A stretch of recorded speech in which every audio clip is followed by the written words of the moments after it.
ஸ்ரீ சிவசங்கரா தேவனே, ஸ்ரீ சிவசங்கரா தேவனே. Shankaram Sivashankaram. Question from Govindan sir. Sukabrahma ரிஷி கிளி உருவத்தில் வாழ்ந்து ஸ்ரீமத் பாகவதத்தை பரீட்சித் மகாராஜாவிற்கு உபதேசம் செய்தவர். தனது உடலை சம்பந்தாண்டான் என்ற மந்திரவாதி எரித்துவிட்ட நிலையில் கிளி உருவம் எடுத்த அருணகிரியார் அதே உருவத்தில்தான் கந்தர் அனுபூதி, திருப்புகழ், கந்தர அலங்காரம் போன்ற புகழ்பெற்ற ஆன்மீக நூல்களை பாடினார். இது தவிர காஞ்சி காமாட்சி அம்மன், மதுரை மீனாட்சி அம்மன், ஸ்ரீவில்லிபுத்தூர் ஆண்டாள் நாச்சியார் போன்ற தெய்வங்களின் தோளில் அல்லது கைகளில் கிளி, பச்சை கிளிக்கும் தெய்வீகத்திற்கும் ஏதாவது தொடர்பு இருக்கிறதா? ஆன்மா என்பது எல்லா ஜீவராசிகளுக்குள்ளும் இருக்கு. அதனால்தான் வள்ளல் பெருமான் சொல்றார், எல்லா உயிரும் என் உயிராயின அப்படிங்க. எல்லா உயிரும் என்னுடைய உயிர் தான். அப்போ பசுமாடு பார்க்குற போது உனக்கு பசுபத்தி சிவபெருமான் ஞாபகம் வரணும் இல்லையா, காளை அந்த மாதிரி. சிங்கத்தை பார்க்குற போது அம்பாள் ஞாபகத்துக்கு வரணும். மயிலை பார்க்குற போது முருகன் ஞாபகத்துக்கு வரணும். அன்னப்பட்சியை பார்க்கிற போது கலைவாணி சரஸ்வதி ஞாபகத்துக்கு வரணும் இல்லையா. அந்த மாதிரி we have associated all these things. ஒரு முருகப்பெருமானை எதிர்ப்பதற்காக வந்த சூரபத்மனே அவன் சேவலாகவும் வரான், மயிலாகவும் வரான்.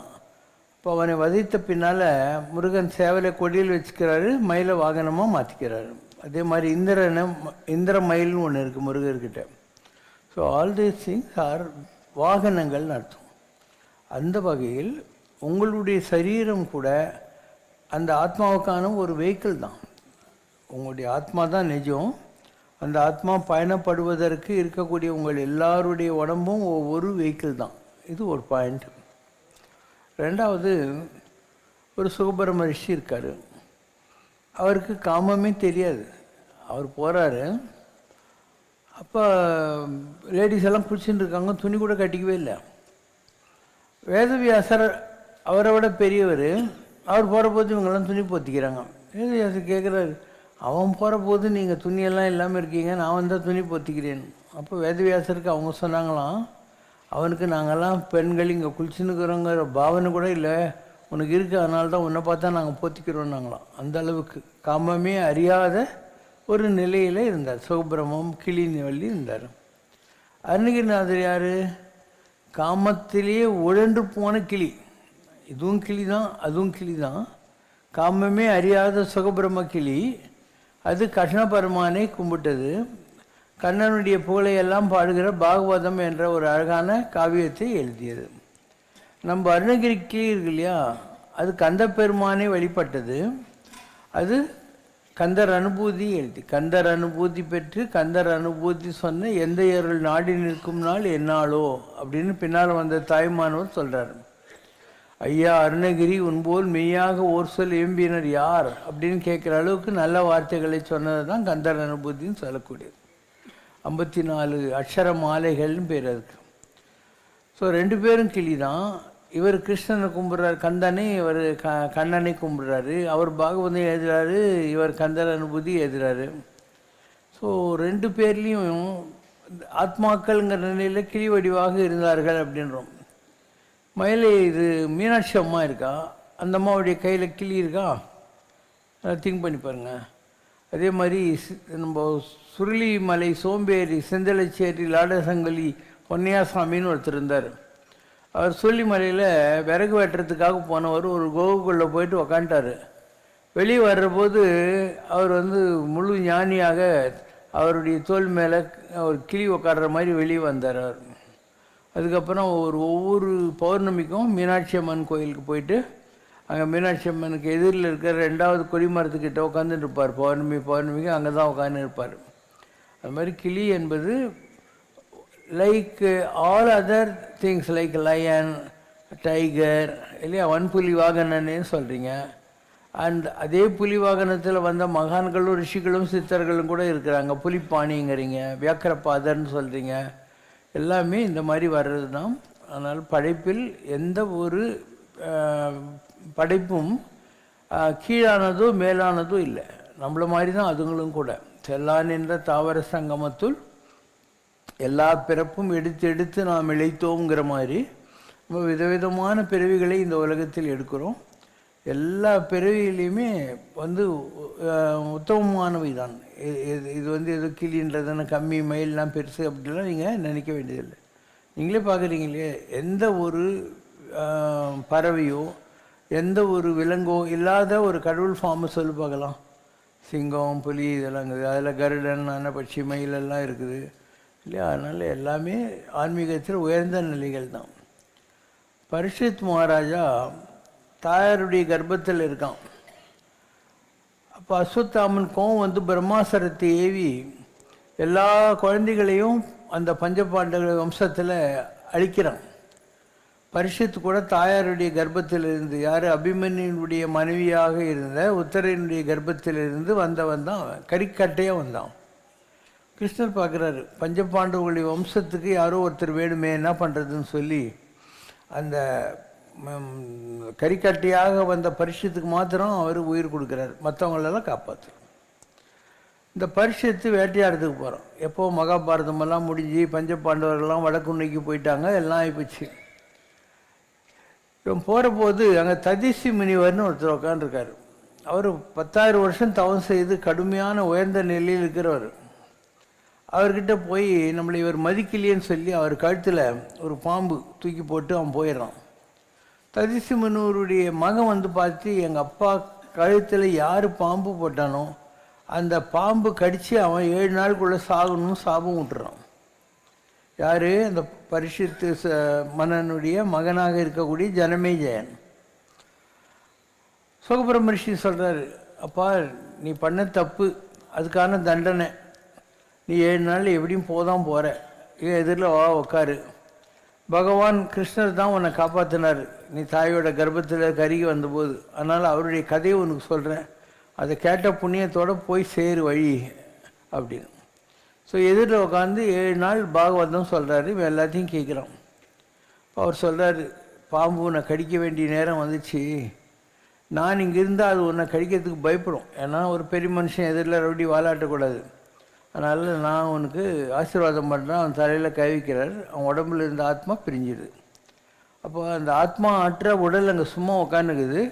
இப்போ அந்த தட்சக பாம்பு நிமித்த மாத்திரம் வந்து அவனை தீண்டிடுது. ஓகேவா? அப்போ அந்த அவனுடைய கதை முடிஞ்சு போகுது. இதை பார்த்து ஜனமேஜயனுக்கு கோவம் வந்துடுது. எங்கள் அப்பாவை இந்த மாதிரி பண்ணிட்டாங்களேன்னு சொல்லிட்டு அவன் சர்ப யாகம்னு ஒன்று பண்ணுறான். அப்போ அந்த யாகத்தில் உலகத்தில் இருக்கிற எல்லா பாம்புகளும் துப்புக்கு துப்புக்கு துப்புக்குன்னு வந்து உழுந்து நேகுது. அப்போ அந்த தட்சக பாம்பு இந்திரனுடைய சிம்மாசனத்தை கட்டினுக்குது, நம்மளை காப்பாற்றிடுவான்ட்டு. அந்த சிம்மாசனமே அந்த தவத்தினுடைய ஜுவாலிக்கு இப்படி தூக்குது. இவன் பயந்து போய் இந்திரன் குச்சிடுறான், நீ கேடுங்க கெட்டு போன்ட்டு. இந்த மாதிரி அத்தனை பாம்புகளையும் கொண்ட பாவத்தினால அந்த ஜனமேஜயனுக்கு உடம்புல ரொம்ப மோசமான ஒரு வியாதி, சொரியாசிஸில் இந்த ஸ்கின் கூட இருக்காது, உள்ளகிற அந்த ரெட் டிஷ்யூஸ் தான் தெரியும்.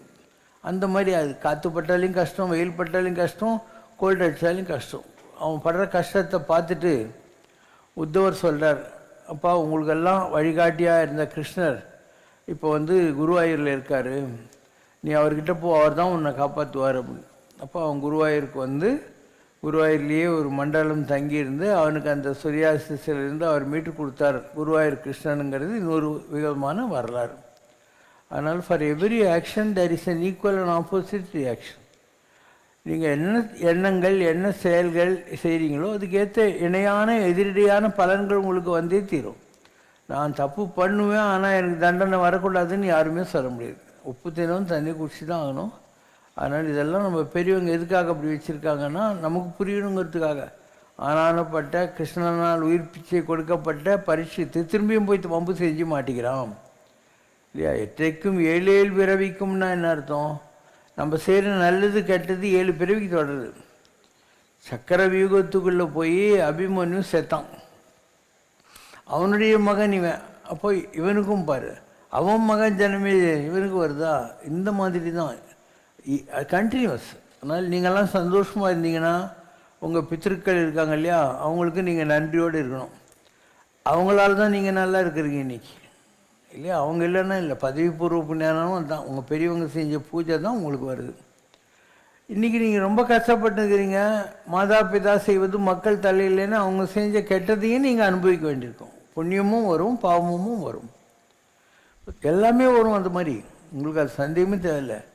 இப்போ நாங்கள் சின்ன கோட்டலான்னு சொல்லுவாங்க, ஆந்திராவில் அகோபிலத்துக்கிட்ட இருக்குது அந்த ஊர், ரொம்ப சின்ன கிராமமாக இருக்குது.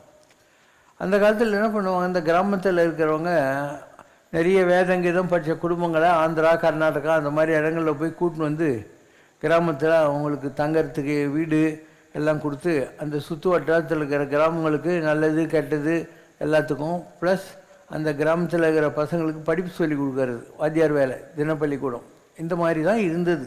ஸ்கூலெல்லாம் அந்த காலத்தில் கிடையாது. ஸோ அந்த காலத்தில் சின்ன கோட்டலாலேருந்து கூட்டின்னு வந்து வச்சுருந்துருக்காங்க. எங்கள் சொந்தக்காரங்க தான் நிறைய பேர் இருக்காங்க. உங்கள் உம்முடியாரசுக்கெல்லாம் வந்து ராஜா புரோகிதம் பண்ணவங்க லட்சுமி நரசிம்மையான்னு சொல்லிட்டு குடியாத்ததுக்காரு, அவர் எங்கள் தாத்தா. ஜிடி சுப்பிரமணியம்னு ஒருத்தர், அவரும் தாத்தா. இவங்கெல்லாம் பெரிய பெரிய இதில் இருந்தாங்க. அந்த மாதிரி கிராமத்தில் நாங்கள் ரொம்ப வசதியாக இருந்தோம். அந்த ஏரியாவில் இருக்கிற அத்தனை கிராமங்களும் எங்கள் கட்டுப்பாட்டில் இருக்கும். அண்டு படிப்பு சொல்லி கொடுக்கறது எல்லாம். அது எங்கள் அப்பா அந்த காலத்தில் ராஜகுமாரி டூரிங் டாக்கீஸ், மணி மீரா டூரிங் டாக்கீஸ்ன்னு 2 இந்த ஓலக்கோட்டாய் டூரிங் டாக்கீஸ்ன்னு தெரியுமா, அந்த மாதிரி கம்பைநல்லூர்னு ஒரு இடம், பெண்ணாகரன்னு ஒரு இடம், எல்லா இடத்துலையும் வச்சுருந்தார். ஜவுளி கடை வச்சுருந்தார். சுகவனம்னு ஒரு கலெக்டர், எங்கள் அப்பா ஃப்ரீடம் ஃபைட்டருன்றதுனால காமராஜ் நாடார், எங்கள் அப்பா உபயதுல்லா எல்லாருமே குடியாத்தம் ஜெயிலில் சுதந்திர போராட்டத்தில் ஒன்றா இருந்தாங்க. அதனால் அவருக்கு அந்த கோஆப்ரேட்டிவ் பேங்க்கில் டைரக்டர் போஸ்ட்டு, ரேஷன் கடை பெர்மிஷனு எல்லாம் கொடுத்து வச்சுருந்தாங்க. ரொம்ப வசதியாக இருந்தாங்க. யார் கண்ணையும், எங்கள் வீட்டில் மானு மயிலெலாம் வளர்த்துருக்குறாங்க அந்த காலத்தில். யார் கண்ணையும் அந்த மயில் கொத்திடுச்சு. அந்த கோவத்தில் அந்த மயிலை கொண்டானுங்க. அதுக்கப்புறம் அந்த தலைமுறை விளங்கவே இல்லை. யாராவது கிணத்துல விழுந்து சாவாங்க, எதுக்கு சாகிறாங்கன்னு தெரியாமல் ரயில் தண்டவாளத்தில் வச்சு சாவாங்க. இப்படியெல்லாம் நடந்துக்கிட்டே இருந்தது. எங்கள் அப்பாவை அவருடைய பார்ட்னர்ஸ் எல்லாம் ஏமாற்றிட்டாங்க. இவர் சரி எல்லாத்தையும் எழுதி கொடுத்துட்டாரு, மற்றவங்களுக்கு நீங்கள் எழுத்துக்கோங்களான்னு சொல்லிட்டு. அண்ட் எல்லாருமே சாவாங்க. எங்கள் சின்ன தாத்தா ஒருத்தர் அந்த காலத்துலேயே டிகிரி ஹோல்டர். அந்த காலத்துலாம் படிக்க மாட்டாங்க, படிப்புக்கு ஃபீஸ் எல்லாம் வந்து இவ்வளோ கோல்டு காயின் தான் கொண்டு போய் கொடுப்பாங்களாம் காலேஜ் ஸ்கூல்லலாம் அந்த காலத்தில். அந்த மாதிரி இருந்தவர், அவரும் திருவண்ணாமலைக்கு போன போது இறந்து போயிருக்கிறாரு. அதனால் யாருமே எங்கள் குடும்பங்களை திருவண்ணாமலைக்கே போக மாட்டாங்க. போனால் அங்கே இது மாதிரிலாம் ஆகிப்போகுது, துர்மரணங்கள் ஆகுது அப்படிங்கிற மாதிரியும் இருக்கு. அந்த குடும்பம் வந்து ரொம்ப சஃபர் ஆயிடுச்சு. அவ்வளோ வசதியாக எல்லாம் இருந்த குடும்பம் ஒன்றுமே இல்லாமல் சஃபர் ஆகிட்டு, எங்கள் அப்பா சொந்தமாக ஆரம்பித்த ஒரு ஸ்கூல், எங்கள் ஊரில் எய்டட் ஸ்கூல்னு வாங்க, கடைசியில் அவரே அங்கே ஸ்கூல் டீச்சரானார். ஸ்கூல் டீச்சரானார். ஏதோ ஒரு வகையில் கஷ்டப்பட்டார். எங்கள் குடும்பத்தில் அந்த கண்டினியூட்டியாக எல்லாருக்கும் மரணம் வர்றது, துர்மரணங்கள் வர்றதெல்லாம் நடந்துக்கிட்டே தான் இருந்துச்சு. எங்கள் குடும்பம், எங்களுக்கு சொந்தக்காரங்களாக இருக்கக்கூடிய சின்ன தாத்தா அந்த மாதிரி குடும்பங்களில் எல்லாமே இப்படி வரும். இப்போ எங்களுடைய எல்டஸ்ட் பிரதரு மிலிட்ரியில் ஆஃபீஸராக இருந்தார் டேராடூனில். இந்த டேராடூனில் சாஸ்திரத்தாரான்னு ஒரு இடம் இருக்குது. அந்த இடத்துல வந்து அவரை ஏதோ ஒரு ஸ்பிரிட் அஃபெக்ட் பண்ணிடுச்சு. அதனால் மிலிட்ரியில் கூப்பன் போட்டு அவரை கொண்டாந்து 2 சோல்ஜர்ஸு வீட்டில் விட்டு போட்டாங்க. கிராமத்தில் யாருக்கும் தொந்தரவு கொடுக்க மாட்டார், குடமாக தண்ணி குடிப்பார், இஷ்டத்துக்கு சாப்பிடுவார். அந்த மாதிரி யாருக்கும் எந்த தொந்தரவும் கொடுக்கவே மாட்டார். அவர் சாகிற போது நெத்தியில் இந்த இடத்துலேருந்து ஒரு பிளாக் கிளாட் போச்சு, அவ்வளோதான். ஸோ அவரோட அந்த 7 ஜென்ரேஷனுக்கு வர வேண்டிய சாபம் முடிஞ்சு இல்லை. அவர் சாகிறதுக்கு காரணமே கிடையாது, பாவம். 7 ஜென்ரேஷன்ஸ் வரைக்கும் அந்த கர்ப்ஸ் இருந்துக்கினே இருந்தது அந்த குடும்பங்களில், அந்த குலத்தில் எல்லாம் வந்தது. அதுக்கப்புறம்தான் நான் வந்து 20th ஜனவரி 1984 திருவண்ணாமலைக்கு போனேன். அது வரைக்கும் போனதே இல்லை எங்கள் குடும்பத்தில் யாரும். இந்த சண்முக சிகாமணின்னு ஒரு IAS ஆஃபீஸரு, இங்கே வாங்க சேஷாதிரி சுவாமியுடைய தியான மண்டபம் திறக்கிறதுக்கு என்னை கூப்பிட்ருக்காங்கன்னு காரை போட்டு எங்கள் வீட்டு வாசலில் வந்து அண்ணா நகர்லேயே நேர்த்தின்னு போனார். இப்போ நான் திருவண்ணாமலைக்கு போனதே சேஷாதிரி சுவாமியுடைய தியான மண்டபம் திறப்பு விழாக்காக தான். அப்போ தான் ராம்சுரத்குமார் சாமியை பார்த்தேன். அதுக்கப்புறம் திருவண்ணாமலையே ரொம்ப பெரிய அளவுக்கு கண்டினியூட்டி வந்துடுச்சு இதெல்லாம். அப்போ பாரு, 7 தலைமுறைக்கு அஃபெக்ட் ஆகணும்னா ஆகுதா இல்லையா? அவ்வளோ வசதியாக இருந்த குடும்பம் கட்சியில் ஒன்றுமே இல்லாமல் துர்மரணங்கள் நிகழ மாதிரி நடக்குதா? இதுதான் இந்த 7 தலைமுறைன்றது. எற்றைக்கும் 7 பிறவிக்கும் முன்னோடு ஒற்றுமை ஆகும். ஒருமைக்கண் தான் கற்ற கல்வி ஒருவருக்கு எழுமையும் ஏமாப்பு உடைத்து. இதெல்லாம் இந்த 7ன்றது ஒரு கணக்கு இருக்குது. சப்த சமுத்திர அப்படின்வாங்க. 7 சமுத்திரங்கள், 7 மலைகள் இல்லையா, 7 நிறைய இருக்குது. அந்த மாதிரி இந்த 7ங்கிறது இந்த பர்த் சைக்கிளில் ஏதோ ஒரு நம்பர். அது அதனால தான் 7 அதில் வந்து போகிற மாதிரியான விஷயங்கள் நம்ம புராணங்களிலெல்லாம் சொல்லப்பட்டிருக்கின்றன. அப்போ அவ்வளோ பேரும் ஏதோ ஒரு வகையில் கர்மாவை கழிச்சிட்டு போனதுனால எனக்கு ஒரு பெரிய வாய்ப்பு கிடச்சிது இல்லையா. அவங்கெல்லாம் கழிச்சிட்டாங்க, அந்த தலைமுறைக்குள்ள கர்மாக்களை அவங்க கழிச்சாங்க. அதனால நமக்கு அந்த வாய்ப்பு கிடைக்கிது. ஆனாலும் நாமளும் கொஞ்சம் பாடுபட்டு கழிக்க வேண்டியிருக்கும். இன்னும் கொஞ்சம் மிச்ச நச்சம் ஏதாவது இருக்கும் இல்லையா, அதை கழிக்க வேண்டியிருக்கும். ஸோ எனக்கு அந்த நாகதோஷம், மயில் அதெல்லாம் இது தானே, ராகு கேது தோஷம்லாம் சொல்லுது. எப்போ பாரு ஒரு கனவு வரும். நான் மோட்டார் சைக்கிள்லையோ காரில் போயின்னே இருப்பேன். ஒரு அருவி கொட்டின்னு இருக்கும். அந்த இடத்துல ஒரு சிவன் இருப்பார். இந்த சிவன்கிட்ட நான் பூஜை பண்ணுறதுக்கு போகிற போது ஒரு பாம்பு இப்படி நிற்கும். இப்படி ஒரு 10 வருஷம் எனக்கு வாரத்துக்கு 2 நாள் 3 நாள் கனவு வந்துக்கின்னே இருக்கும். எனக்கு தெரியாது என்னடா ஏதுன்னு, ஒன்றுமே தெரியாது. இப்போ நான் பௌர்ணமிக்கு போய் மலையெல்லாம் சுற்றிக்கினே இருப்பேன். அந்த மாதிரி நான் ஜெயின் காலேஜில் அப்போ ஈவினிங் காலேஜில் வாத்தியாராக இருந்தேன். குடியாத்தத்துலேருந்து ஒரு பையன் சீசன் டிக்கெட் வாங்கிட்டு எங்கிட்ட ஸ்டூடெண்ட்டாக வருவான். சொன்னேன், எங்கள் ஊரில் சகாதேவ நாடின்னு இருக்குது சார், உங்கள் ஜாதகத்தை கொடுங்க, நான் படிச்சுட்டு வர்றேன் நாடின்ட்டு போனோம். மறந்துட்டான். எப்போ கேட்டாலும் குடியாத்தத்துலேருந்து காஞ்சிபுரத்துக்கு போய்க்கிறாது. நானும் கண்டுக்கவே இல்லை. நான் திருவண்ணாமலையில் ராவு காலம் ஞாயிற்றுக்கிழமை கரெக்டாக 5 மணி அங்கே இருக்கேன். நான் 4:30 ராவு காலத்தில். மறுநாள் காத்தால அந்த பையன் வந்தான். சார் நேற்றுக்கு 5 மணிக்கு அந்த ஜோசியர் கூப்பிட்டு, இந்த நீ கொடுத்த ஆல்ரெடி ஜாதகம் எழுதி நாடி எழுதிக்கிறேன்னு கொடுத்துட்டார் சார் அப்படின்னு. பார்த்தா அதில் டைம் போட்டு 5 PM அப்படின்னு போட்டு, அந்த சம்மந்தம் அந்த நாடியில் என்ன எழுதுறாருன்னா, நீ எந்த வம்சத்தில் வந்தியோ அதில் இந்த மாதிரி தோஷங்கள் எல்லாம் இருந்தது. அதனுடைய பலனால் இதுக்கு முன்பிறவியில் இதுக்கு 1 பிறவி பிஃபோர் நீ திருப்பதி மலைக்கு போகிற வழியில் கபில தீர்த்தம்னு ஒரு இடம் இருக்குது. அங்கே கபில ஈசன் ஒரு குகைக்குள்ளே இருக்கார். நீ அங்கே ப்ரீஸ்ட் மாதிரி இருந்த. அதில் பக்கத்தில் சிதிலமான நம்மாழ்வாருடைய ஒரு சந்நிதி இருக்குது. அங்கே ஒரு வன்னி விருட்சம் இருக்குது. அங்கே ஒரு பாம்பு யாரையும் வாழ்நாள்லாம் கடிக்காமல் இருந்தாக்கா நாகரத்தனத்தை துப்பிட்டு அந்த வெளிச்சத்தில் சின்ன பாம்பாயிட்டு பறக்கும், திருண்டையாகி பறக்கும். நீ அந்த நாகமணி மேலே ஆசைப்பட்டு நார்மலாக சாணி வச்சுருவாங்க அது மேலே. அப்போ அந்த நாகமணி இந்த நாகம் என்ன பண்ணும், உடம்பு அடிச்சுக்கிட்டு செத்து போயிடும், வாழாது அதுக்கு மேலே. அந்த மாதிரி ஏதோ ஒரு கர்ஸ் இருக்குது. நீ திருவண்ணாமலையில் இருக்கிறதுனாலையும் சிவன் உனக்கு ஹெல்ப் பண்ணணுங்கிறதுனாலையும் உன்னுடைய கர்மாவை போக்குறதுக்காக இந்த ரகசியத்தை வெளிப்படுத்துகிறாங்க. அதனால் உன்னுடைய உத்திராட நட்சத்திரம் வர அன்னைக்கு ஒரு சனிக்கிழமை அன்னைக்கு நீ அந்த இடத்துக்கு போய் நம்மாழ்வார் சன்மிகை பக்கத்தில் இருக்கிற சிதிலமான பாம்பு புற்றோட்டி அங்கே இருக்கக்கூடிய நாகத்துக்கிட்ட மன்னிப்பு கேளு. அதுக்கப்புறம் நாகலிங்க பூ 11 எடுத்துக்கிட்டு பக்கத்தில் இருக்கிற கபிலீசனுக்கு அர்ச்சனை பண்ணிட்டு வா, அப்போ தான் இந்த கர்மா முடியும் அப்படின்னா. நான் எல்லாம் பண்ணிட்டு வந்துட்டேன். அது எந்த இடம் எனக்கு கனவில் வந்துக்கினே இருந்ததோ அந்த இடம். நான் தான் எத்தனையோ வருஷமாக பார்த்துன்னுக்கிறேன் அந்த இடத்த. அருவி கொட்டிக்கின்னு இருக்கும், ஒரு பெரிய தண்ணி மாதிரி இருக்கும், பக்கத்தில் சிவன், நம்மாழ்வார் சன்னதி, வன்னி விருட்சம் எல்லாம். வீட்டுக்கு வந்துட்டு படுத்துனுக்கிறேன். அன்றைக்கி நைட்டு அந்த பாம்பு வந்துச்சு. உன் கையை நீட்டுப்பா அப்படின்னது. என் கையை நீட்டுறேன். நான் மன்னிச்சிட்டேன் அப்படின்னு. அப்புறம் சொல்லுது, உலகத்தில் யாரை எங்கே பாம்பு கடிச்சாலையும் நீ என்னை நினச்சிக்கோ, நான் அந்த விஷயத்தை எடுத்து தரேன். அப்போ ஒரு சாபம், அந்த சாபத்துக்கு நிவர்த்தி, அது மூலமாக ஒரு வரம். இதுதான் வாழ்க்கை. சாபம், நிவர்த்தி, வரம். அதனால் உங்களுக்கு எந்த கஷ்டம் இருந்தாலும் உங்களுக்கு என்ன தெரியும், நீங்கள் எந்த கர்மா பண்ணியிருக்கீங்க, எந்த ஜென்மத்தில் உங்களுக்கு எதாவது தெரியுமா, தெரியாது. அதனால் நீ கடவுளை நம்பினா போகிறோம். கடவுளை நீ நம்ப உன் கர்மாலேருந்து நீ வெளியே வர்றதுக்கு கடவுள் வழி காட்டுவார். அதுக்கப்புறம் அதையே உனக்கு பிளெஸ்ஸிங்காக கூட மாற்றி கொடுப்பாங்க. லைஃப் அதுக்கப்புறம் வேறு மாதிரி போக ஆரம்பிச்சிடும், வேறு போக்கு போக ஆரம்பிச்சிடும். இந்த மாதிரி வாழ்க்கை என்பது அனுபவங்களால் புடம்போடப்படுகிற நிலை. சுடர் ஒளிரும் பொன் போல அப்படின்வாங்க. பொண்ணு எதுக்காக சூடு பண்ணிகிட்டே இருக்கிறாங்க, அது இன்னும் கிளிட்டர் ஆகணுன்றதுக்காக பண்ணுறாங்க. அந்த மாதிரி கர்மா தீர்ந்தாதான் நாமளே அடுத்த நிலைகளுக்கெல்லாம் போக முடியும். எல்லா கர்மாக்கும் நம்ம அனுபவிச்சு தான் ஆகணும். ஷார்ட்கட்டெல்லாம் கிடையாது. நான் இவ்வளோ யாத்திரை பண்ணிட்டேன், இவ்வளோ கோயில் கட்டிட்டேன், அது பண்ணிட்டேன், இது பண்ணிட்டேன், இதெல்லாம் உதவும். உனக்கு கர்மா என்னான்னு தெரிஞ்சு அதுலேருந்து வெளியே வர்றதுக்கு உதவும். பட் கர்மாவும் அனுபவிச்சு தான் ஆகணும். பரீட்சித் மகாராஜா கதை இப்போ தானே சொன்னேன். அவன் பாம்பு கட்சி சாகணும்னா பாம்பு கட்சி தானே சாகிறான், வேறு வழி இல்லைல்ல. அந்த மாதிரி வாழ்க்கை என்பது கர்மாவை அனுபவிப்பதற்காக ஆத்மா எடுத்து வந்திருக்கக்கூடிய ஒரு சரீரம். ஸோ சரீரம்ன்றது என்ன? கர்மேந்திரியம். கர்மாக்கள் அனுபவிக்கிறதுக்காக தான் இது வந்திருக்கு. ஸோ அந்த கர்மாவை எப்படி அனுபவிப்ப? எண்ணங்கள் தான் வாழ்க்கை. மனுஷா அப்படின்னா திங்கிங் மிஷின் அர்த்தம்.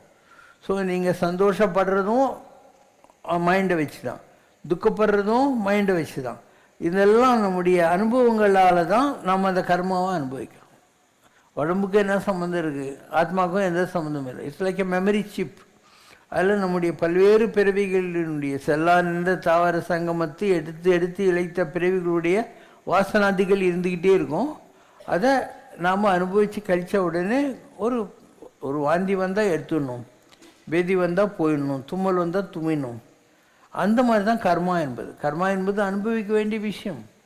அதனால் நீ அதுலேருந்து தப்பிக்கணும்னு நினைக்காது. நீ எதாவது இருந்தால் கூட சீக்கிரம் கொடுத்துருப்பா, நான் ஃப்ரீ ஆகணுன்ற மாதிரி இருக்கணும் உன்னுடைய ஆட்டிடியூட். அப்போ உன்னை எதுவும் பாதிக்காது. வாழ்க்கை என்பது பெரிய விஷயம். இந்த உடம்பு, இந்த உலகத்தில் மனித பிறவிங்கிறதெல்லாம் கர்மாவை அனுபவத்திற்காக தான் வந்திருக்கு. இதில் என்ன, நீ பெரிய பிரசிடெண்ட்டாக இருந்தாலும் சரி, இதாக இருந்தாலும் சரி. ஒரு அப்ரஹாம் லிங்கன் இருக்கான், அவனை எப்படி கொன்னாங்க? ஒரு தியேட்டரு, அவன் யாரோ ஒருத்தன் அப்ரஹாம் லிங்கனை கொண்டு வர்றான். சேம் திங் 100 வருஷம் கழித்து ஜான் எஃப் கென்னடிக்கு நடக்குது. அதாவது அந்த கொலை பண்ணவன் பேர், அந்த நிகழ்வு எல்லாமே ஆக்ஷன் ரீமைண்ட் ரீப்ளே மாதிரி நடக்குது. அப்துல்ராம் லிங்கன் நடந்தது பூரா கென்னடிக்கு. ரோமன் ஹிஸ்டரியில் ஒரு இவனை கொல்றாங்க, ஜூலியஸ் சீசரும் அவனுடைய ஆட்களும் சேர்ந்து, அவன் பேர் பேம்பியோன்னு அவன் கொல்றாங்க. அதே சிலைக்கிட்ட தான் ஜூலியஸ் சீசர் இவங்கெல்லாம் சேர்ந்து கொல்றாங்க.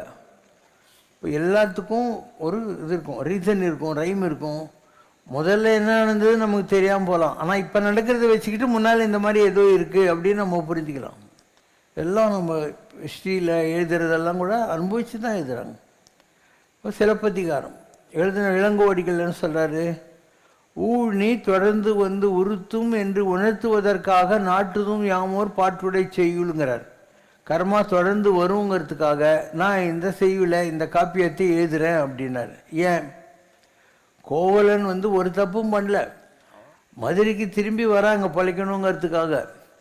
அப்போ கண்ணகியோட ஒரு பொற்சிலம்பை எடுத்துக்கிட்டு போய் விற்க போகிறான். அந்த பொற்கொல்லன்னுக்கிறான் இல்லையா, அவன் போட்டு கொடுத்துட்றான். அதனால் இவனுக்கு மார்க்கை மார்க்கால் வாங்குற அளவுக்கு பனிஷ்மெண்ட் கொடுத்துட்றாங்க. இப்போது கண்ணகி கோவம் தன்னுடைய சிலம்பை ஒதுக்கணும். உங்கள்கிட்ட உன் பொண்டாட்டி வச்சுனுக்கிறது முத்துப்பரல், எழுந்து பாடுறா மாணிக்க பரல் அப்படின்லாம் ப்ரூவ் பண்ணுறா. கண்ணகி தெய்வமாயிடுறா, அது வேற கதை. அப்போ ஒரு தப்பும் பண்ணாத கோவலனுக்கு ஏன் அந்த ப்ராப்ளம் வருதுன்னா, இதுக்கு முன்பிறவியில் இவன் அந்த தப்பை செஞ்சுருக்கான். அந்த யார் இவனை ஏமாத்தினானோ அந்த பொற்கொல்லன், அவனுடைய துக்கத்துக்கு இவன் காரணமாக இருந்திருக்கான் முன்பிறவியில். அதனால் அவன் இவனுடைய இந்த பிறவியில் அந்த காரணத்தை அப்படியே கிரெடிட் டெபிட் பண்ணி முடிச்சிடுறாங்க. அதனால தான் சிலப்பதிகாரம் எழுதுறது ஊழினிக்காக தான். எல்லாம் தெரிஞ்ச திருவள்ளுவர் என்ன சொல்கிறார்? ஊழி பெருவலி யாவுல அப்படிங்கிறார் இல்லையா. அண்டு இதில் பாஞ்சாலி சபதத்தில் அவன் சொல்கிறான், விதி விதி விதி மகனே, யார் துர்யோதனன் சொல்கிறான், விதி விதி மகன் விதி மகனே இனி என் செய்குவன் நான் மகனேன்ற மாதிரி ஒரு பாட்டு ஒன்று வந்திருக்கோம். அண்டு ராமாயணத்தில் ஒரு காட்சி வருது. பரதன் ராமருடைய கூட்டு போகிறதுக்காக வரான். அது தெரியாமல் இந்த இவங்கிறான் லக்ஷ்மணன், அவன் பயங்கரமாக இது பண்ணுறான். இந்த மாதிரி அண்ணா பாரு, அவனை என்ன பண்ண போகிறேன், நீ காட்டுக்கு போனால் கூட உன்னை விட மாட்டேன்றான் பாரு அப்படின்னு சொல்லிட்டு. அப்போ ராமர் சொல்கிறார், பொறுமையாக இருப்பா, யாரையும் சந்தேகப்பட்டு அவசரப்பட்டு சபிக்காத. அவன் இந்த மாதிரி அவனுக்கு புத்தி கெட்டு போயிருந்தாக்கா அதுக்கு காரணம் விதி தான். வெல்வினையை வெல்லமும் வல்லமும் அப்படின்னு சொல்லி ஒரு வார்த்தை சொல்வார். அதுக்கு இவனுக்கு கோபம் வருது லக்ஷ்மணனுக்கு. இது விதியின் பிழை, நீ வெகுண்டது என்னங்கிறார் ராமர். நதியின் பிழை என்று நறும்புறலின்மை, ஆற்றுல தண்ணி இல்லைன்னா ஆகாசத்தில் மழை பெய்யலைன்னு அர்த்தம். இது விதியின் பிழை. பரதனுக்கு புத்தி கெட்டு போயிருந்தா அது விதி செய்கிற சதி. இதுக்கு நீ ஏன்பா கோரப்படுற? விதிக்கு இது விதியின் பிழை, நீ வெகுண்டது என்ன, எதுக்குப்பா கோச்சிக்கிறேன்னு. அதுக்கு இவன் சொல்கிறான், விதிக்கு விதியாகும் என் வில் தொழில் காண்டி அண்ணா அப்படிங்கிறான். விதிக்கு நான் விதிக்க போகிற ஒரு தண்டனை, the power of my mighty போ, நீ பார்த்துருப்போ அப்படின்றான். ஒரு 5 சீன் போகுது. பொன்மான் அதை நினச்சிக்கிட்டு சீதை ஆசைப்படுறாருன்னு ராமரை போய் பிடிச்சினுவான்றா. ராமர் போகிறாரு, லக்ஷ்மணன் காவலுக்கு நிற்கிறான். அப்போ ராவணன் இருக்கான் இல்லையா, அவன் ஒரு பிஷாடான கோலத்தில் வர்றான். அண்ட் அந்த மானை துரத்திக்கிட்டு போன மாரிச்சன் என்ன பண்ணுறான், லக்ஷ்மணா அப்படின்னு சொல்லி செத்து போகிறாங்க. சீதை சொல்கிறான், உங்கள் அண்ணனுக்கு ஏதோ ஆபத்து, நீ போ அப்படின்னு சொல்கிறான். எங்கள் அண்ணனுக்கு ஒன்றும் வராது, இது ராட்சச மாய அப்படிங்கிறான். நீ உங்கள் அண்ணன் மண்டையை போட்டால் என்னை வச்சு பெண்டாளலாம், you are interested in me and என்னை செக்ஷுவலாக நீ அப்யூஸ் பண்ணலாங்கிறதுக்கு தானே போக மாட்டேங்கிறான்ட்டா. லக்ஷ்மணன் சீதையுடைய காலை தவிர வேறு பாட்டாவது பாடி பார்த்தவனே கிடையாது. அவளை தெய்வம் மாதிரி நடத்தின்னு இருக்கான். அப்படிப்பட்டவனை பார்த்து சீதை, நீ என்னை இப்படி ஆளணும்னு நினச்சி இப்படி போக மாட்டேன்றான். அவன் சொல்கிறான், விதி நின்றது, பிடர் பிடித்து விந்த நின்றது. விதி என் கழுத்தை பிடிச்சி தள்ளுது, பிடர்னது, நான் என்ன பண்ண முடியும் அப்படின்னு சொல்லிட்டு அவன் போகிறான். யார்? 5 சீனுக்கு முன்னால் விதிக்கு விதியாகும் என் வில் தொழில் காண்டி அப்படிங்கிறான். விதிக்கு நான் விதிக்க போகிறேன் தண்டனை பாருன்னு சொல்கிறான் இல்லையா, அவன்தான் விதி நின்றது என் பிடர் பிடித்து உந்த நின்றதுங்கிற வார்த்தையை சொல்கிறான். அதனால் திருவள்ளுவர் 10 குறள் எழுதியிருக்கார். ஊழின் வலிமைன்னு இருக்கும் பாரு திருக்குறளில். நம்ம லைஃபெல்லாம் அதுதான். இது only rewind, fast forward, replay. அதனால் எதை பற்றியும் கண்டுக்கவே கூடாது. எது நடக்குதோ, பகவத்கீதை என்ன, எது நடந்ததோ நன்றாகவே நடந்தது, எது நடந்து கொண்டிருக்கிறதோ நன்றாகவே நடந்து கொண்டிருக்கிறது, அவ்வளோதான். Once you understand this Thirukkural, இது logic Bhagavad Gita, you will not bother whether நன்றே வரினும் சீதையை விலகினும் நான் அறிவது ஒன்றேயும் இல்லை, அவ்வளோதான். 2 இருக்கு. உழையும் உப்பக்கம் காண்பர் விளைவின்றி தாழாது உயர்த்துபவர். எவ்வளோதான் மோசமான கர்மா இருந்தால் கூட நீ விடாமுயற்சியோட முயற்சி செய்தால் அதிலிருந்து தப்பிக்கலாம் அப்படின்னு. அதுக்கு இப்போ தான் நான் உதாரணம் சொன்னேன் இல்லையா, முயற்சி திருவினியாக்கும். வகுத்தான் வகுத்த வகையாலே வாயவாம் வகுத்ததல் காணாது ஒழுகின். பொருள்: படைப்பவன் வகுத்த வழிப்படியே அனைத்தும் நடக்கும். அந்த விதிக்கு மாறாக நாம் எண்ணிச் செயல்பட்டாலும் அது விதியின் வழியேதான் முடிவாகும். ஊழிற் பெருவழி ஆவுல, மற்றொன்று சூழினும் தான் முந்துரும். ஊழை விட வலிமையானது எதுவுமில்லை. அதனை தவிர்க்க பிற வழிகளை சிந்தித்து முயன்றாலும் அந்த விதியே நமக்கு முந்தி வந்து நிற்கும். ஆவதூவும் அழிவதூவும் ஊழின் வழியாயின் நாடுவதென் நாடிப்படும். நன்மை கிடைப்பதும் செல்வம் அழிவதும் விதியின் வழியே நடக்குமானால் மக்கள் எதை குறித்து ஆராய வேண்டும்? எப்படியும் விதியின்படியே நடக்கும். 10 குறள் எழுதியிருக்கார் வள்ளுவர் விதியை பற்றி. பொறுமையாக இந்த மாதிரி மீனிங்கோடு போட்டிருப்பாங்க. வரதராசனாருடைய திருக்குறள் வரை படிங்க. ஆகூழால் தோன்றும் அசைவின்மை கைப்பொருள் போகூழால் தோன்றும். கைப்பொருள் ஆவதற்கு காரணமான ஊழால் சோர்வில்லாத முயற்சி உண்டாகும். கைப்பொருள் போவதற்கு காரணமான ஊழால் சோம்பல் ஏற்படும். பேதை படுக்கும் இழவூழ் அறிவகற்றும் ஆகலூழ் உற்றக்கடை.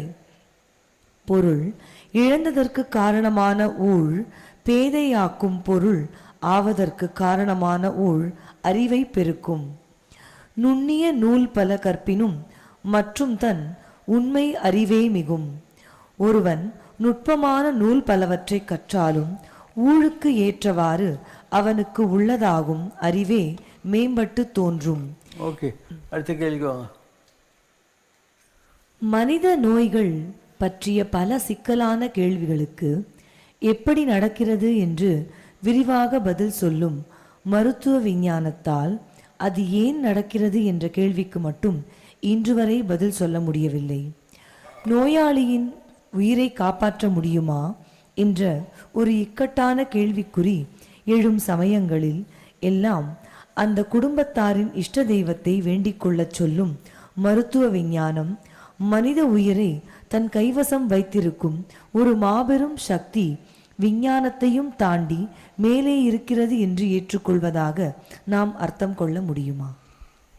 உலகத்தில் ஒரு மெடிக்கல் சயின்ஸ்னால எல்லாத்தையும் க்யூர் பண்ண முடியும்னு மெடிக்கல் சயின்ஸே நம்புறது கிடையாது. ஓகேவா? உனக்கு ஒரு குறிப்பிட்ட பிளானட்ஸ் ஆர் சப் பிளானட்ஸ் வர்றபோது சில குறிப்பிட்ட விதமான வியாதிகள் வரும். இதான் இந்த வியாதிகளுக்கு பின்னால் இருக்கிற பேக்ரவுண்டு இதுதான்.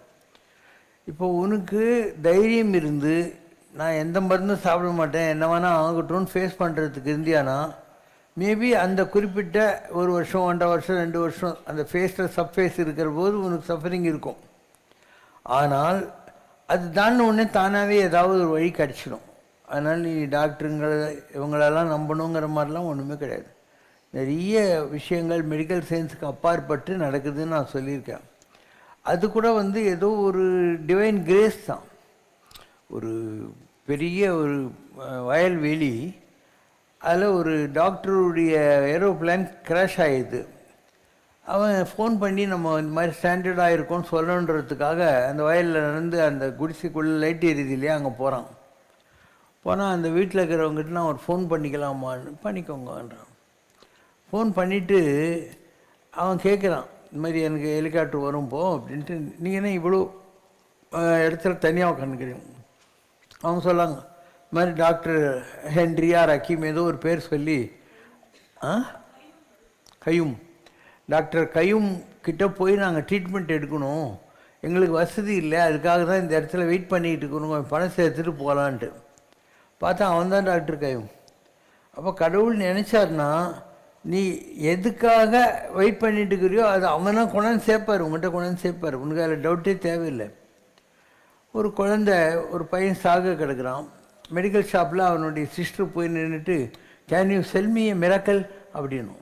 அவன் we don't sell miracles baby அப்படிங்கிறான். No, I will pay later the balance money, please give me the miracle அப்படின்னு. பக்கத்தில் ஒரு ஆள் இருக்கிறான், how much you have? No, $10. How strange, I have a miracle to sell and you have exactly the money required ன்னு சொல்லிட்டு கூட்டுமா. அவன் அமெரிக்காலே பெரிய doctor. இந்த பொண்ணை கூட்டின்னு போய் அவன் செலவில் அட்மிட் பண்ணி அந்த பேஷண்ட்டை நல்லா பண்ணுவான். இப்படி எவ்வளவோ மிராக்கல்ஸ் எல்லாம் நடந்திருக்கு. மெடிக்கல் மிராக்கல்ஸுங்கிறது எப்படி கடவுள் கூட்டு வைத்தால் யார் ஒருவர் கூடாதாரேங்கிற மாதிரி எப்படி கடவுள் 2 பேரையும் ஒன்றா சேர்க்குறாரு அப்படின்னு இதெல்லாம் நம்புகிற மாதிரி இல்லை. ஸோ ஒரு ஆள் எழுதியிருக்கான், இந்த மாதிரி I was in Australia before and my mother was a nurse in Seventh-day Adventist church service. So I was brought up with Christian feelings. So I became one of the best surgeons in America.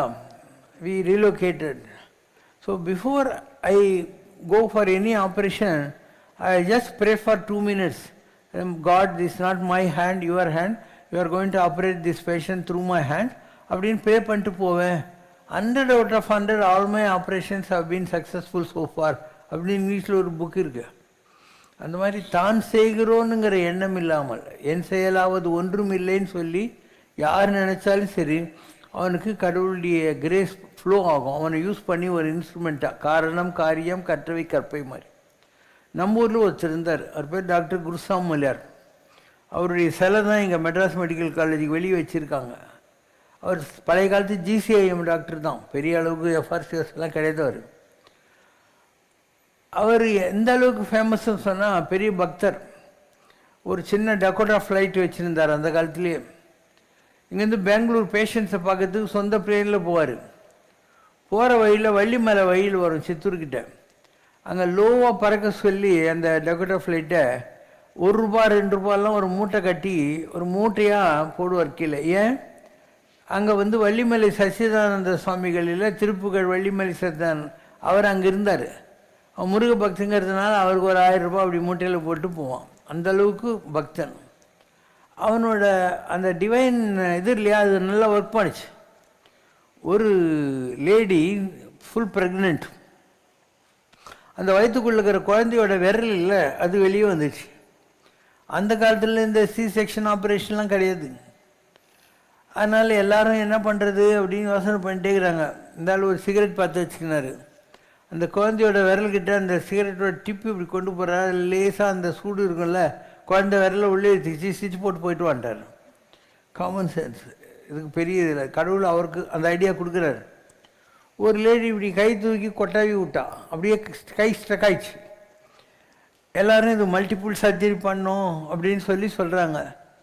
அவர் சொல்கிறார், operation theatre ready பண்ணுங்கள், அவளுக்கு anaesthesia மாத்திரம் கொடுக்காதீங்க, அவளுக்கு எல்லாம் தெரியணும் அவளை சுற்றி நடக்கிறதெல்லான்ட்டு. ஸோ டாக்டருங்க ஆப்ரேஷன் ஸ்ட்ரெச்சரு தள்ளின்னு போகிறாங்க. ஆப்ரேஷன் தியேட்டர்லேருந்து எல்லாரையும் வெளியே போனிடுறாரு, நர்ஸையும் வெளியே போனிடுறாரு. இவர் என்ன பண்ணுறாரு, அந்த படுத்துனே இருக்காலே அவளுக்கு எல்லாம் தெரியுது, இவன் தன்னை சுற்றி நடக்கிறதெல்லாம் தெரியுது. அவளை ரேப் பண்ணுற மாதிரி இந்த டாக்டர் வந்து அவன் மேலே விழுறாரு. அவள் கை இப்படி இருந்துச்சு இல்லையா, அது பொசுக்குன்னு ஈர்த்துக்குது, போய்ட்டு வா அப்படின்ட்டாரு. Common sense. ஸோ எத்தனையோ மெடிக்கல் மிராக்கிள்ஸ் வந்து ஒரு டிவைன் கிரேஸில் நடந்திருக்கு. Without surgery or without anything நிறைய மிராக்கிள்ஸ் நடந்திருக்கு. இது எல்லாமே ஒரு கடவுளுடைய அருளால் நடக்கிற விஷயங்க. அதனால் நீங்கள் ஏதோ மெடிக்கல் சயின்ஸ் பெரிய விஷயம்னு நினைக்க தேவையில்லை, விஞ்ஞானம் பெரிய விஷயம்னு நினைக்க தேவையில்லை. தாமஸ் ஆல்வா எடிசன் டீ போட்டுன்னு தான். டீ போடுற போது அந்த சுத்தண்ணியினால் அங்கே மேலே இருக்கிற பிளேட்டு கொடுக்கடான்னு ஆடி இருந்தது. அப்படி தான் அவன் ஸ்டீம் இன்ஜினை கண்டுபிடிச்சான். அவன் ஸ்டீம் இன்ஜினை கண்டுபிடிக்கிறது அவனுடைய நோக்கம் அல்ல, டீ குடிக்கிறது தான் அவன் நோக்கம். ஸோ மிகப்பெரிய விஞ்ஞான கண்டுபிடிப்புகள் கூட ஆக்சிடெண்ட்டில் வந்து, மிகப்பெரிய ஆன்மீக தத்துவங்கள் கூட ஆக்சிடெண்ட்லாம் வந்தது. ஜெயதேவர்னு ஒருத்தர், அவர் கிருஷ்ண பரமாத்மா, பாகவதம், பகவத்கீதை, விஷ்ணு லோகம் எப்படி இருக்கும் அப்படின்னு எழுதணும். அவருக்கு மைண்டில் சரியாக வரல. சரி, நான் சந்திரபாகா நதியில் போய் எண்ணெய் தேய்ச்சி குளிச்சுட்டு வரேன்னு கிளம்பிட்டார். போனவருக்கு பாதி வெயில் ஞாபகம் வந்துச்சு, புரியுறதா? அண்டு திருப்பி வந்தார், அதெல்லாம் எழுதிட்டார். திருப்பியும் போய் குளிச்சுட்டு வந்து எடு எனக்கு ஞாபகம் வந்துச்சு எழுதணுன்றார். என்னங்க நீங்கள் வந்து எழுத்து போனீங்க பாருங்கன்னா அவர் எழுதுன்ற அந்த இடத்துல இருக்குது, ஆல்ரெடி இட்ஸ் தேர். ஒரு lady, and she was a very great devotee of Ganesha, and her name was Hilda Charlton. She was in Sri Lanka. அப்போ ஒரு நாள் அவள் வந்துக்கு இவரை கேட்குறா, முருகனை, இந்த மாதிரி நீ இவ்வளோ அழகாக இருக்க, உன் பிரதர் விநாயகர் வந்து ஏன் இந்த மாதிரி யானை மூஞ்சி தொப்பெல்லாம் போட்டுருக்காரு. அப்போ அவள் கனவுல இல்லை நனவுல ஏதோ ஒரு தாந்திரிக் லெவலில் பிள்ளையார் வந்து, உனக்கு என்னை பற்றி தெரியணும் இல்லையா, ஒரு நோட் புக்கு பேனா எழுதிக்கோன்னு சொல்லிட்டு அவர் சொல்ல இவர் எழுதிக்கிறார். அதுதான் ஸ்கந்தா புக்கில் இருக்கும். So then Ganesha tells to Hilda Charlton through her own handwritings,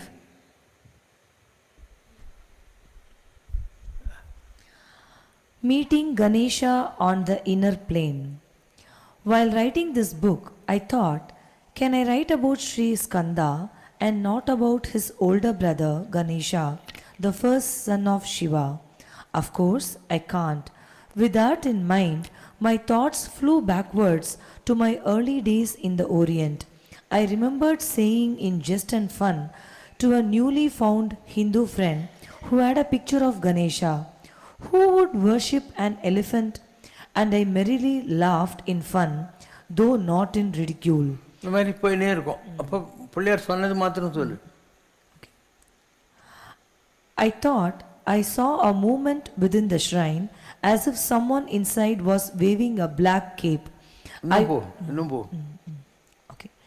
One day I went to my room and laid down and said, Ganesha, could you explain what I would like to know? I fell into a deep sleep.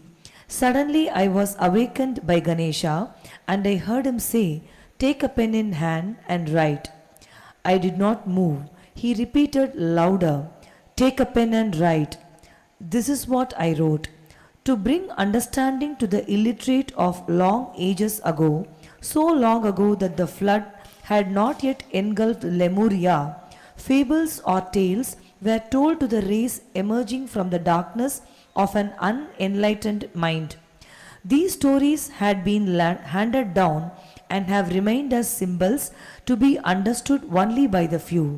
Just as Jesus spoke in parables only to those who were to understand, so in those long ages past, to bring intelligence to the race emerging from ignorance and to awaken some understanding in their brains, symbols were used to educate them and quicken their evolution. This was in the age when the gods walked the earth and were the spokespersons for the illiterate and just awakening souls. The initiated understood that the signs were used to stir the intellect of the unfolding race. இதெல்லாம் சொல்லிட்டு அவர் சொல்றாரு, நீ என்னை யானை மூஞ்சின்னு சொல்றியே,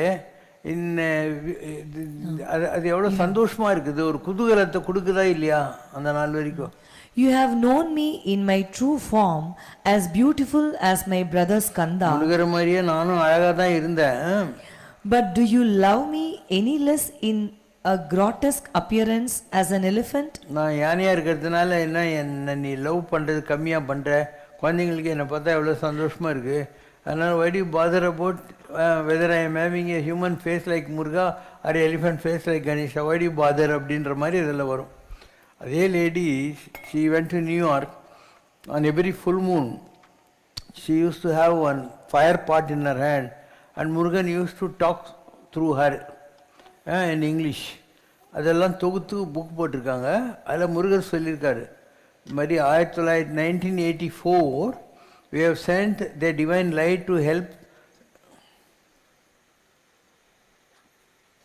படியா? We have sent a divine light during 1984 to help the society and world order is going to change.